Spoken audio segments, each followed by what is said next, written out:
बार ऐसा हुआ, एक प्रसंग याद आ गया, थोड़ी देर सुनाते हैं। प्रसंग अच्छे आते हैं, अचानक याद आते हैं।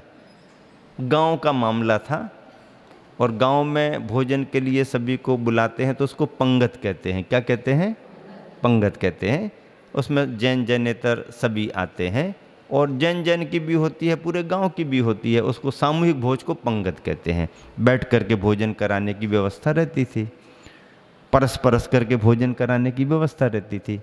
आज इसको पंगत नहीं कहते हैं, आज तो ये लगा दिया, तुमको खाना तो खाओ और देखना तो देखो और जाना तो जाओ, वो तुम्हारे ऊपर है। हमने तो अपने स्टॉल लगा दिए। आज की बात नहीं, उस समय की बात। तो पंगत हुई तो भोजन चालू था, पापड़ परोसा जा रहा था। अब पापड़ परोसा जा रहा था तो परसते परसते एक एक पापड़ सभी को परोसा जा रहा था। एक व्यक्ति के सामने पापड़ जाते जाते पापड़ टूट गया तो उसको लगा कि फिर आधा ही परस दो, तो उसने आधा पापड़ परस दिया।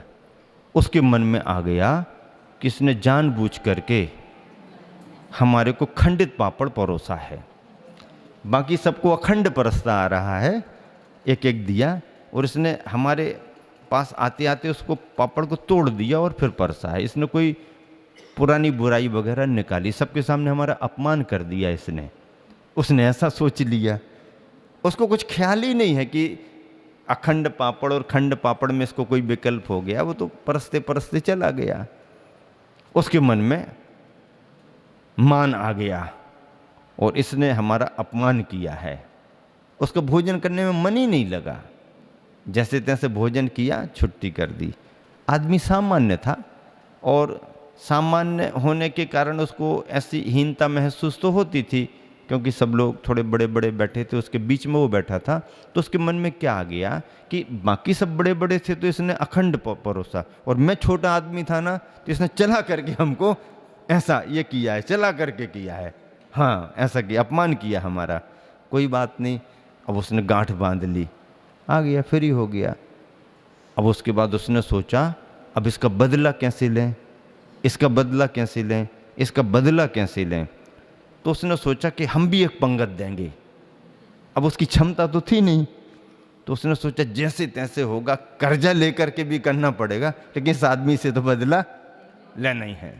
और उसने जोड़ तोड़ करके इनसे लेकर उनसे लेकर के साल 6 महीने में इंतजाम करके और फिर पूरे गांव को पंगत दी और पंगत में सबको बिठाल दिया और परसने को ये शुरू हुआ। सब भोजन परोस दिया। फिर जब पापड़ परसने का समय आया तो सबको उसने अच्छा अच्छा साबुत साबुत परसो। जिस आदमी ने उसको वैसा दिया था, उसके यहाँ जाते से उसने तोड़ दिया और फिर परस दिया। उसको कुछ ख्याल ही नहीं, तो उसने कुछ देखा ही नहीं, वो तो अपने खाने में लगा था। फिर वो देखने लगा, क्यों याद है तुमको क्या? वो कहने लगा क्या याद है? बोले तुमने पंगत दी थी ना? हाँ पंगत दी थी मैंने, मुझे याद है, याद आ गया, पंगत दी थी। उस पंगत में तुमने पापड़ परोसा था? हाँ परोसा तो था शायद। क्या हो गया तो उसमें? अरे बोले तुमने सबको अखंड परसा था, हमको खंडित परसा था ना? मुझे तो ऐसा कुछ याद नहीं है। नहीं नहीं, तुमने मुझे खंडित पापड़ परोसा था, अपमान किया था, उसका बदला मैंने आज ले लिया। अब इतने से बदले लेने को कितना खर्चा उसने कर दिया, कितना जोड़ा, कितना दिमाग, 2 साल तक उसके दिमाग में क्या चलता रहा, सामने वाले को कुछ पता ही नहीं। कई बार ऐसा होता है, सामने वाले को कुछ ख्याल ही नहीं आ पाता और हम उसके उस हाव भाव से ऐसा किया था उन्होंने, ऐसा किया था, जबकि 2 मिनट उससे पूछ लेते तो क्लियर हो जाता कि क्या है कि क्या नहीं है। पूछते तो नहीं और दिमाग में घुमा घुमा करके परेशान हो करके जब साल 6 महीना 2 साल बाद जब बात निकलती है, ये हमको तो पता ही नहीं, हमने तो कभी ऐसा सोचा ही नहीं। यदि ऐसा कुछ था तो आप पहले से बताते ना। तो पहले से तो बताया नहीं और साल 2 साल उसने जब तक पंगत दे करके उस सामने वाले व्यक्ति को पापड़ तोड़ करके नहीं परोस दिया, उसको खुशी लौट करके ही नहीं आई। उस दिन वो नाचने लगा, बोले आज हमने बदला ले लिया। बदला ले लिया, बदला ले लिया। सब लोग सोच क्या कर रहा है ये, समझ में नहीं आ रहा। अरे बोले इसने मुझको खंडित पापड़ परोसा था, अपमानित किया था, आज हमने अपना बदला। ये भी कोई पागलपन है। कुछ नहीं। मन की छाँव में ही मान पनपता है, मन की छाँव में ही मान पनपता है। मन का माथा नमता नहीं, ना मन हो तब कहीं नमन हो समन को। ना मन हो, मन यदि नहीं है तब कहीं नमन हो समन को। इसलिए मन यही कहता है सदा, नम ना नम ना नम ना। बादल दल पिघल जाएं किसी भांति, कांटे का बदले का भाव बदल जाए। अब आगे मूक माटी में कविता आ गई। बादल दल पिघल जाए किसी भांति, कांटे का बदले का भाव बदल जाए। इसी आशय से माटी कुछ कहती है उसे कि बदले का भाव वह दलदल है कि जिसमें कांटा बदला लेने का भाव कर रहा है शिल्पी से, कुंभकार से। क्योंकि मिट्टी खोदते समय कुदाली कांटे को लगी थी तो उसके शरीर में हाथ पैर ये वो सब छत विच्छत हो गए। तो अब शिल्पी को देख करके उसको याद आ गया और अब बदले का भाव ले रहे। तो माटी क्या कह रही, बदले का भाव वह दलदल है कि जिसमें बड़े बड़े बैल ही क्या बलशाली गजदल तक बुरी तरह फंस जाते हैं। बड़े बड़े बैल ही क्या बलशाली गजदल तक बुरी तरह फंस जाते हैं और गल कपोल तक पूरी तरह धस जाते हैं, यहाँ तक अंदर उतर जाते, गल कपोल तक धस जाते हैं। बदले का भाव वह अनल है जो जलाता है तन को भी चेतन को भी। बदले का भाव वह अनल है जो जलाता है तन को भी चेतन को भी भवों भवों तक। बदले का भाव वह राहु है जिसके सुदीर्घ विकराल गाल में छोटा सा कबलबन चेतन रूप भास्वत भानु यानी सूर्य भी अपने अस्तित्व को खो देता है, उसमें ढक जाता है। और सुनो, बाली से बदला लेना ठान लिया था दशानन ने। प्रथमान योग की बात आ गई मूक माटी में। और सुनो, बाली से बदला लेना ठान लिया था दशानन ने, रावण ने। फिर क्या मिला फल, क्या मिला फल, तन का बल मथित हुआ। कैलाश पर्वत पर बाली मुनिराज ध्यान कर रहे थे, रावण का विमान ऊपर से जा रहा था, विमान अटक गया। नीचे की ओर नज़र करके रावण ने देखा, विद्याधर था, नारायण प्रतिनारायण था, तो उसे ऊपर से कोई मुनि महाराज दिखे तो उसके मन में आया, ओहो ठीक हुआ है विमान अटक गया, क्योंकि कोई तपस्वी मुनि नीचे तपस्या कर रहे हैं, उनके ऊपर से जाना ठीक नहीं। विनय भाव आया और विमान उसने नीचे किया। नीचे विमान जब पहुंचता है और विमान से उतर कर देखता है तो देखते ही साथ क्रोध आ गया। क्यों? क्योंकि अरे मुनि महाराज की बात तो गौन हो गई, ये तो वही बाली हैं जिन्होंने राज्य में रहते हुए हमारी बात ही नहीं मानी, हमारे संदेश का उल्लंघन किया, हमारी आज्ञा का उल्लंघन किया, और वहां तो हमारी आज्ञा मानी नहीं राज्य में, यहाँ भी हमारे विमान को अटका दिया। अब अटका दिया, क्या सोच रहा है, जबकि बाली को कुछ पता ही नहीं किसका विमान कहाँ का, हमारे विमान को रोक लिया, हमारा विमान अटक गया। पहले तो मुनि मुद्रा देख करके श्रद्धा आ रही, ओह ये गलत था, ठीक है दर्शन वंदना करता हूँ, और जब आकर के देखा ये तो बाली हैं तो उसको क्रोध आ गया।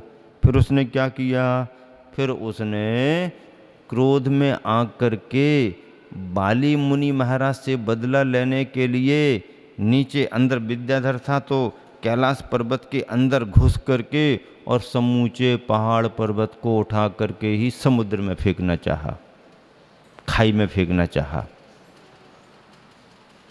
तो जैसे ही उसने ऐसा किया पहाड़ हिल गया, हिल गया। बंचर प्राणी त्राही त्राही त्राही त्राही त्राही, घबराहट फैल गई सब में। बाली मुनि के मन में विचार आया कि मेरा तो ठीक है, लेकिन इतने सारे प्राणी भयभीत हो रहे हैं, और फिर ये दशानन क्रोध में है, अज्ञानता में कुछ समझ ही नहीं रहा है।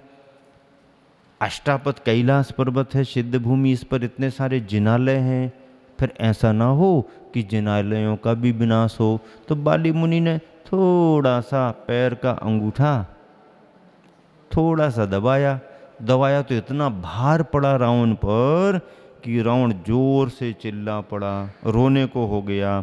तो क्या लिख रहे हैं यहाँ पर गुरुवर, और सुनो, बाली से बदला लेना ठान लिया था दशानन ने, फिर क्या मिला फल?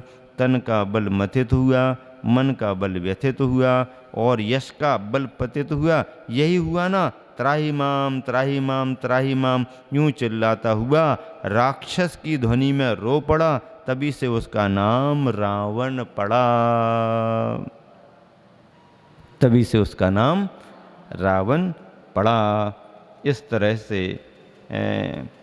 ये मूक माटी के संदेश। हाँ हाँ बस बस, अधिक उपदेश से विराम हो माँ, मात्र दृष्टि में मत नाम हो माँ, गुणवत्ता काम की ओर भी कुछ आयाम हो। अब यहाँ आक्रमण हो रहा है, वहीं निकट में एक गुलाब का पौधा खड़ा है, सुरभि से महकता, और ध्वनि गूंजती है सतेज सतेज शूल दलों की ओर से। की संदर्भ आगे बढ़ेगा। इतना ही कि बदले की भावना से जो काम होता है उसका परिणाम ठीक नहीं होता है। बदला कौन किससे कब तक लेगा, बैर बुराइयों की जड़ है। इसलिए किसी से बैर बुराई ना हो, और यदि कहीं होती है तो किसी से बदला लेने का भाव ना हो। कांटे के मन में कुंभकार से बदला लेने का भाव आता है तो माटी कांटे को संबोधित भी करती है,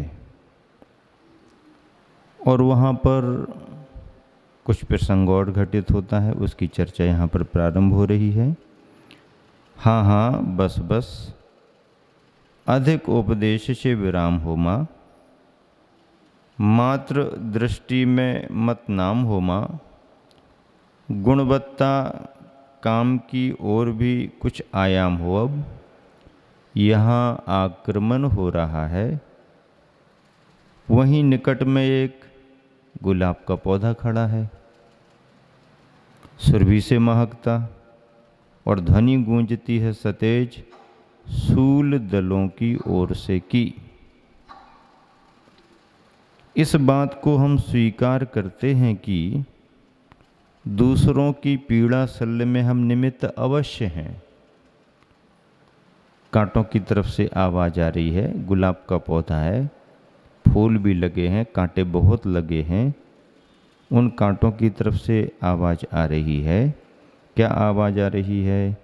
किस बात को हम स्वीकारते हैं कि दूसरों की पीड़ा सल्ले में हम निमित्त अवश्य हैं, इसी कारण से हम सूल हैं। सूल यानी कांटा, कांटे। तथापि सदा हमें सूल के रूप में ही देखना बड़ी भूल है, लेकिन हमेशा ही हमारे को सूल के रूप में देखना बड़ी भूल है। कभी कभी सूल भी अधिक कोमल होते हैं फूल से भी, और कभी कभी फूल भी अधिक कठोर होते हैं सूल से भी।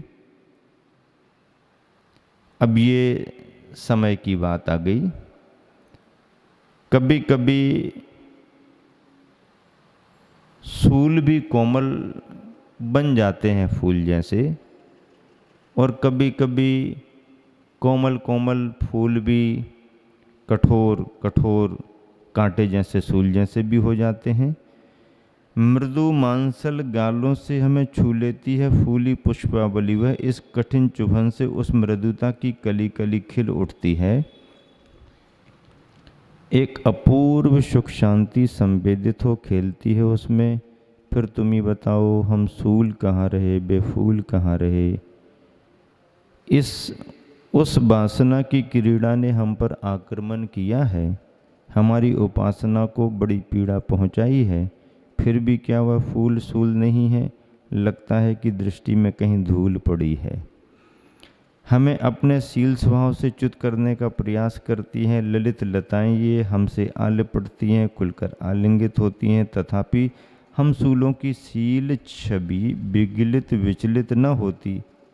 नोकदार हमारे मुख पर आकर अपने राग पराग डालती हैं, तथापि रागी नहीं बना पाती हमें, हम पर दाग नहीं लगा पाती है। आशातीत इस नासा तक अपनी सुरभि सुगंध प्रेषित करती रहती, पर क्या इस नासा में कहाँ आस जगा पाती। इस तरह का ये संदर्भ चल रहा है और सिद्ध ये किया जा रहा है कि फूलों की प्रशंसा दुनिया ने भले की हो, पर कवि के हृदय से फूलों की बात होते हुए भी फूलों की अपेक्षा सूलों की प्रशंसा हो रही है। एक अलग भाव है, चिंतन है गुरुवर का। विस्मित लोचन वाली सस्मित अधरों वाली वह इन लोचनों तक कुछ मादकता कुछ स्वादकता सरपट सरकाती रहती है, हाव भाव भंगों में नाच नचाती रहती है। हमारे सम्मुख सलील प्रायः यही देखा गया है कि, अब सूत्र आता है, ललाम चाम वाले बाम चाल वाले होते हैं। ललाम चाम वाले बाम चाल वाले होते हैं, बाहर से कुछ बिमल कोमल रोम वाले होते हैं और भीतर से कुछ समल कठोर कोम वाले होते हैं। संत कवि गुरुवर का अनुभव इन पंक्तियों में है। ललाम चाम वाले बाम चाल वाले होते हैं का मतलब क्या? सुख सुविधाओं में रहने वाले, शरीर को बहुत सुखाविलासी बनाने वाले लोग बाम चाल उल्टी चाल चलने वाले होते हैं। बाहर से कुछ बिमल कोमल कोमल रोम वाले होते हैं और भीतर से कुछ समल कठोर कोम वाले होते हैं। लोक ख्याति तो यही है कि कामदेव का आयुध फूल होता है। साहित्य में जो कामदेव की चर्चा आई है उसका आयुध फूल माना है। फूल पुष्प सुगंधित होता है और उसे एक तरह से काम का प्रतीक माना गया, इसलिए पुष्प चढ़ाते समय क्या भावना करते हैं? काम बाण विध्वंसनाय पुष्पम, ऐसा करते हैं। कामदेव का आयुध फूल होता है और महादेव का आयुध सूल होता है। महादेव का आयुध क्या होता है? सूल। सूल एक तरह से त्रिशूल। एक में पराग है, सघन राग है। कामदेव के आयुध फूल में पराग है, सघन राग है, फूल से सभी आकर्षित होते हैं और जिसका फल संसार मिलता है। एक में विराग है, अनघ त्याग है, जिसका फल संसार नहीं पार मिलता है।